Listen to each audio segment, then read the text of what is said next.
Hello student, आप सबका Unacademy के ऑनलाइन लर्निंग प्लेटफॉर्म पर स्वागत है। अनअकैडमी इंडिया की सबसे बड़ी ऑनलाइन लर्निंग प्लेटफॉर्म है। यदि आप सब्सक्रिप्शन लेते हैं तो आपको ये सारी सुविधाएं मिलेगी। लाइव क्लासेस, अनलिमिटेड एक्सेस की सुविधा मिलेगी। लेकिन सुविधा आपको तभी मिलेगी जब आप अनअकैडमी के लर्निंग ऐप को आप डाउनलोड करेंगे। मैं अपनी बात करूं, मेरा नाम यशवंत कुमार सिंह है और पिछले 20 वर्षों से मैं निश्चय आईएएस अकेडमी के साथ यूपीएससी के लिए पढ़ा रहा हूं मैं, और मेरे पढ़ाई में लगभग 100 से अधिक बच्चों का आईएएस में सिलेक्शन हो चुका है। मैं आपको economics, polity, governance, internal security की क्लास लूंगा मैं। अनअकैडमी के ऑनलाइन लर्निंग प्लेटफॉर्म से इंडिया के बेहतरीन टीचर जुड़े हुए हैं, जैसे रोमन सैनी, मृणाल पटेल जैसे टीचर। इस पर बहुत सारे कोर्स हैं। History, Indian economy, practice and strategy की बात करें हम लोग, इस पर प्लस आइकॉनिक 2 तरह की सुविधाएं मिलती हैं। यदि आप निश्चय के रेफरल कोड का उपयोग करते हैं तो आपको 10% डिस्काउंट मिलेगा। आइकॉनिक की फीस प्लस से ज्यादा है, क्योंकि आइकॉनिक में personal coach, daily mains quiz answer practice, study planner की सुविधा उपलब्ध होती है। पर यदि आप निश्चय के रेफरल कोड का उपयोग करते हैं, यहां भी आपको 10% डिस्काउंट मिलेगा। इस पर ऑप्शनल कोर्स की सुविधा भी उपलब्ध है। फीस जो भी हो, पर निश्चय के रेफरल कोड का उपयोग करते हैं तो आपको 10% डिस्काउंट मिलेगा। अब हम बात करते हैं स्ट्रेटजी, हमारी रणनीति क्या होनी चाहिए। यदि ये कहा जाए, रणनीति की बात करें, यूपीएससी या पीसीएस में सफल होने की रणनीति।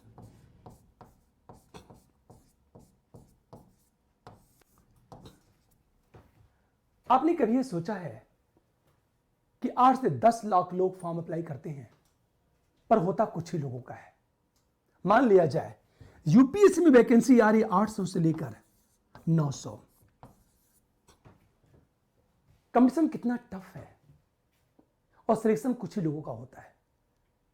आखिर वे लोग सिलेक्शन क्यों लेते हैं और बहुत बड़ी संख्या में लोग बाहर हो जाते हैं। हम पढ़ते तो हैं, पर क्या हमारी रणनीति सही है या गलत है। मेरा मानना है कि यूपीएससी क्वालिफाई करने के लिए आपकी स्टडी स्मार्ट होनी चाहिए, अर्थात स्मार्ट स्टडी के बल पर ही आप सिलेक्शन ले सकते हैं। जो बच्चे सिलेक्शन लेते हैं वो स्मार्ट स्टडी करते हैं और आंसर राइटिंग पर सबसे ज्यादा फोकस करते हैं। सामान्यतः गलत धारणा यह है कि हिंदी मीडियम में नंबर नहीं आता। मैं बात करूं, मेरे अनेक ऐसे स्टूडेंट हैं जो 2018 की बात करूं, 2018 में 436, 438 नंबर तक पा चुके हैं। ये सब के सब हिंदी मीडियम के छात्र हैं। यदि ये बच्चे नंबर पा सकते हैं तो हम सब क्यों नहीं। हमेशा ध्यान दो, आखिर ये लोग नंबर क्यों पाते हैं। क्या आपको यह लगता है कि ये लोग कुछ ज्यादा पढ़ते होंगे? नहीं, इनकी रणनीति सबसे बेस्ट होती है। हमेशा ध्यान दो इस बात को। हम क्या पढ़ते हैं कोई मायने नहीं है, हम किस तरह पढ़ते हैं ये प्राइमरी है। मैं कुछ बच्चों की बात करूं जो क्लास के स्टूडेंट, क्लास के बाद जो भी कुछ क्लास में पढ़ाया जाता है वो उसका पॉइंट फॉर्म में नोट बना लेते हैं। फॉर एग्जाम्पल, मान लिया जाए मैंने 10 पेज का मैटर लिखवा दिया। क्लास के बाद वे स्टूडेंट इसको 1 पेज में तैयार कर लेते हैं। इस तरह देखा जाए, यदि आपका 1000 पेज का यदि नोट्स होगा तो स्वाभाविक है पॉइंट फॉर्म में 100 पेज में तैयार हो जाएगा नोट्स। और 100 पेज के नोट्स को रिवाइज करना बहुत आसान है। सच तो यह है कि हम सबका दिमाग रोबोट नहीं है कि एक बार पढ़ेंगे याद हो जाएगा, बल्कि बार बार रिवीजन करने की आवश्यकता है। इसलिए मैं आपको एक बेहतरीन रणनीति बताता हूं। आप कुछ भी पढ़ो, आपको बेसिक किताब तैयार होनी चाहिए। फॉर एग्जाम्पल एनसीईआरटी,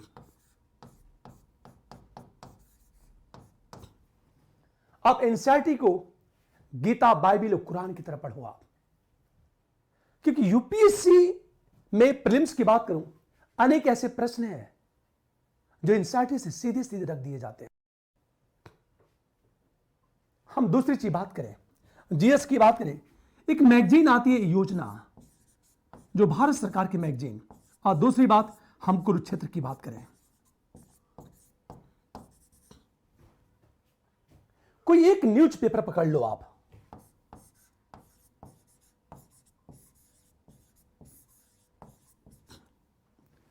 अब हर स्टूडेंट ये कहता है कि वह एनसीईआरटी भी पढ़ता है, योजना भी पढ़ता है, कुरुक्षेत्र भी पढ़ता है, उसके बाद बहुत सारा मैटर है, लेकिन क्या मुझे सब कुछ याद हो पाता है? एक सफल स्टूडेंट की बात करूं, यदि वह एनसीईआरटी पढ़ता है तो उसको पॉइंट फॉर्म में नोट कर लेता वो।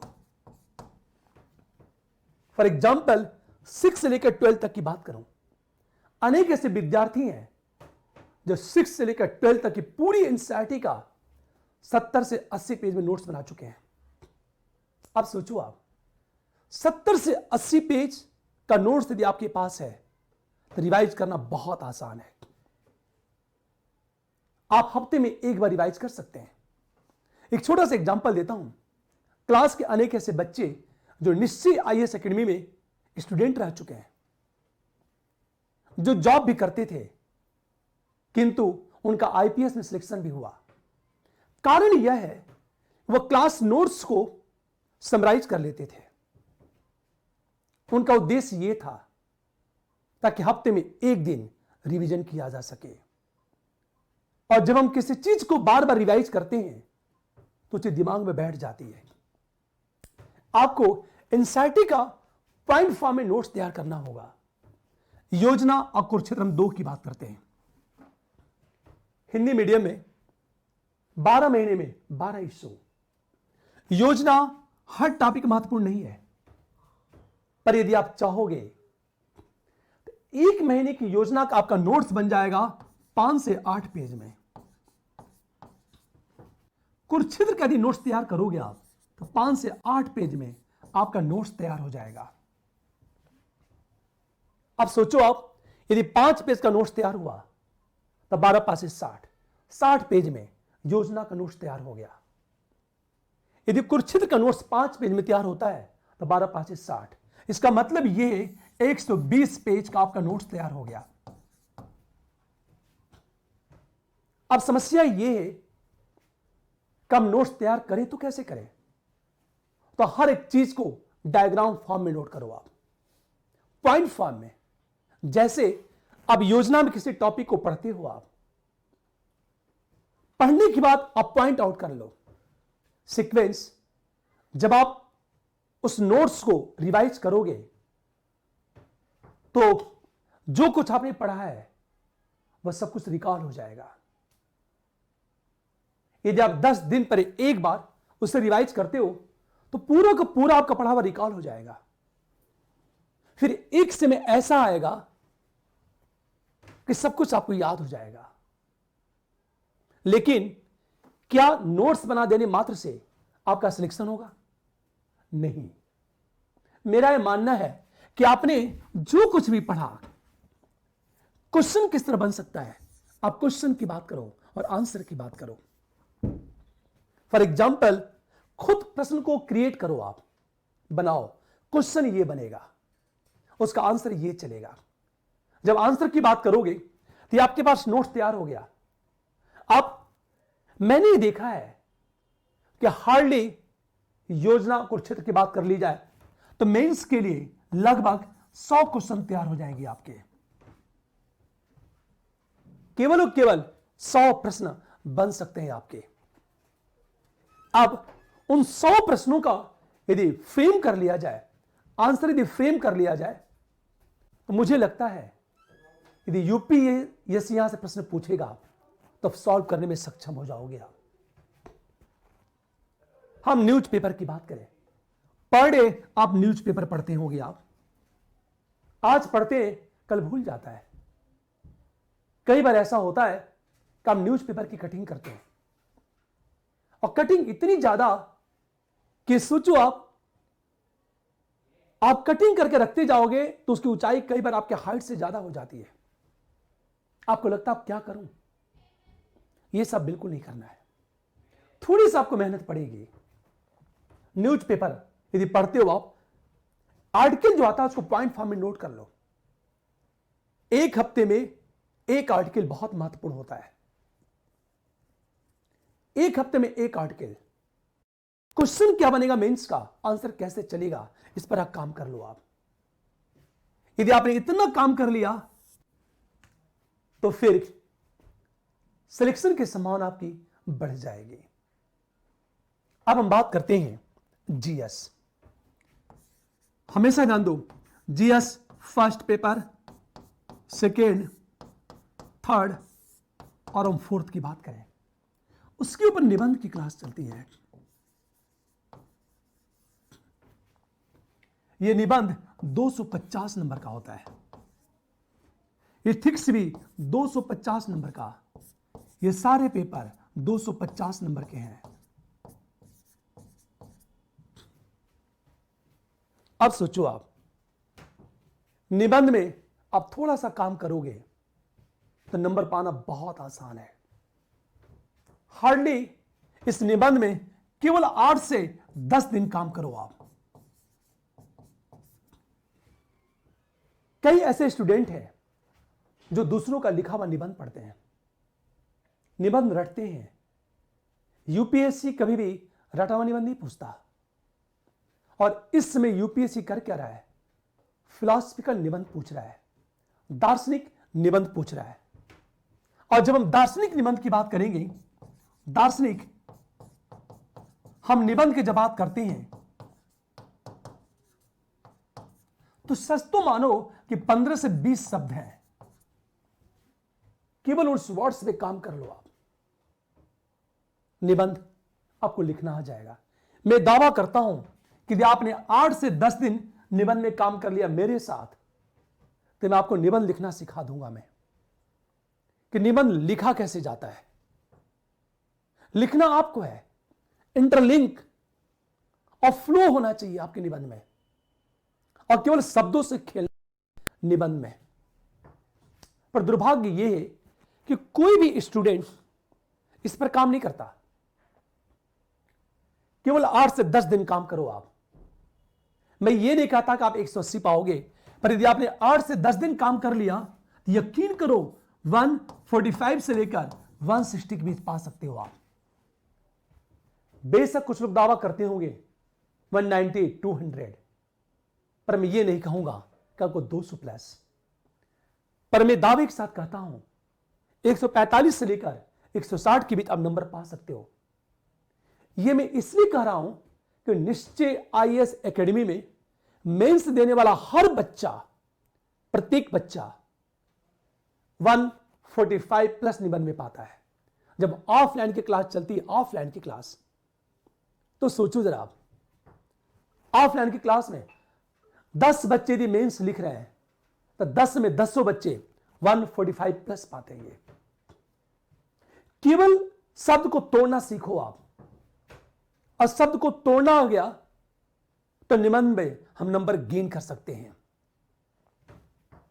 दूसरी बात देखो आप, ये जीएस का चौथा पेपर है, ये एथिक्स का पेपर है।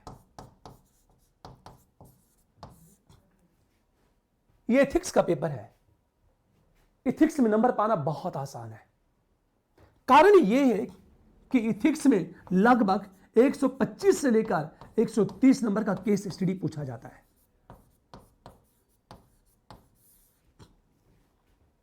ये केस स्टडी पूछा जाता है 125 नंबर से लेकर 130 नंबर का। लगभग 30 नंबर का स्टेटमेंट पूछा जाता है।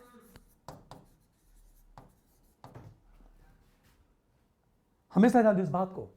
और लगभग मान के चलो आप, सबसे चीज मान लिया जाए 80 से 90 नंबर का, या कभी कभी 100 नंबर का। एथिक्स के प्रकार क्या है? इमोशनल इंटेलिजेंसी, एटीट्यूड, करप्शन से प्रश्न पूछे जाते हैं। एथिक्स का सबसे बेस्ट स्रोत क्या है? सबसे बेहतरीन जो स्रोत है इथिक्स का। हमेशा कहा जाए सेकेंड ईआरसी की रिपोर्ट आती है, सेकेंड ईआरसी की जो रिपोर्ट है उसमें शासन में नैतिकता एक फाइल है, हमेशा ध्यान दो, उसको पढ़ लो तो आपको तरीका पता चल जाएगा। मार्केट में बहुत सारी किताबें एथिक्स की, पर यूपीएससी का पेपर देखो आप और किताबों को देखो। क्या हम किसी किताब को पढ़ करके हम नंबर एथिक्स में पा सकते हैं? कभी नहीं। हमेशा ध्यान दो इस बात को, यदि एथिक्स में नंबर पाना है तो शब्द की मीनिंग समझनी होगी। फॉर एग्जाम्पल, आपसे प्रश्न यह नहीं पूछेगा कि कर्तव्य क्या है, आपसे प्रश्न यह नहीं पूछेगा कि मूल्य क्या है, प्रश्न यह पूछ रहा है कि प्रत्येक व्यक्ति में मूल्यों का समावेश कैसे किया जाए। आप अपना उपयुक्त सुझाव दीजिए या मौलिक विचार व्यक्त कीजिए। फॉर एग्जाम्पल, सत्यनिष्ठा, कर्तव्यनिष्ठा, ईमानदारी, ये मूल्य हैं, ये प्रशासनिक मूल्य हैं। आप रटे हो सत्यनिष्ठा का अर्थ क्या है, पर यूपीएससी ये कभी नहीं पूछेगा। यूपीएससी ये पूछ रहा है कि ब्यूरोक्रेसी में एक नौकरशाह में सत्यनिष्ठा के मूल्य का समावेश कैसे किया जाए। हमेशा ध्यान इस बात को, पूछ ये रहा है कि भ्रष्टाचार को दूर करने के लिए आप नवीन विचार व्यक्त कीजिए, नवीन और जो व्यवहारिक हो। कई स्टूडेंट करते क्या है, किसी कमेटी की रिपोर्ट बता देते हैं। कमेटी की रिपोर्ट नहीं पूछ रहा है यूपीएससी, आपसे यह पूछ रहा है इनोवेटिव आइडिया क्या है। हमेशा ध्यान दो, जैसे यूपीएससी ये पूछता है, माना जाता है कि अनुशासन एक बेहतर व्यवस्था है, लेकिन प्रश्न यह पूछेगा क्या सदैव अनुशासन को स्वीकार किया जा सकता है? क्या आपको लगता है कि कठोर अनुशासन विकास में बाधक हो सकता है? प्रश्न यह पूछेगा आपसे यूपीएससी।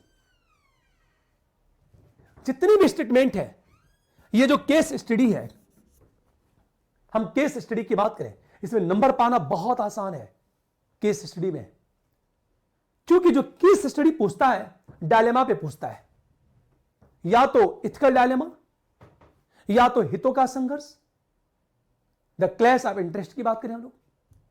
सोचो आप, प्रश्न यहां से पूछता है वो, और केस स्टडी सॉल्व करने का एक ट्रिक होता है, एक तरीका होता है। सिचुएशन क्या है, हम सॉल्व कैसे करें। यदि हम इसमें नंबर उठा ले गए तो यकीन करो हम नंबर उठा सकते हैं। जैसे ऑफलाइन में पढ़ने वाले बच्चों की बात करो, जो मेरे क्लास के बच्चे हैं, मेरे स्टूडेंट हैं, इस बार 2020 में 146 प्लस नंबर पाए। 2000 ये बात है 2019 आईएएस, 2018 में हाईएस्ट नंबर पाया था 132 नंबर, 132 नंबर हाईएस्ट नंबर। उस साल हिंदी मीडियम का हाईएस्ट नंबर था 132 नंबर। सोचो आप केस स्टडी को कैसे सॉल्व किया जाए। ये इसे मैं कहना चाहता हूं, यदि आपकी रणनीति बहुत अच्छी है तो नंबर उठाया जा सकता है, क्योंकि हिंदी मीडियम में मैं जो काम करता हूं बच्चों के साथ, यह काम मैं अनअकैडमी पे भी करने जा रहा हूं। मैं जब मैं अनअकैडमी से जुड़ा हूं तो पूरी ईमानदारी के साथ अनअकैडमी से जुड़े बच्चों के साथ मैं काम करूंगा। हमारी जो रणनीति है उसका उद्देश्य यही है कि नंबर को कैसे उठाया जाए। हमेशा ध्यान दो इस बात को, जब मेंस वाले बच्चों के साथ काम किया जाता है तो नंबर को उठाना बहुत आसान हो जाता है। एक चीज सोचो जरा, इसे यह कहा जाए आपकी उचित रणनीति आपकी सफलता में एक महत्वपूर्ण भूमिका निभा सकती है। फिर मैं कहना चाहता हूं, आप वीडियो को लाइक करो, शेयर करो, सब्सक्राइब करो, और यदि निश्चय के रेफरल कोड का उपयोग करते हो तो आपको 10% डिस्काउंट मिलेगा। Thank you.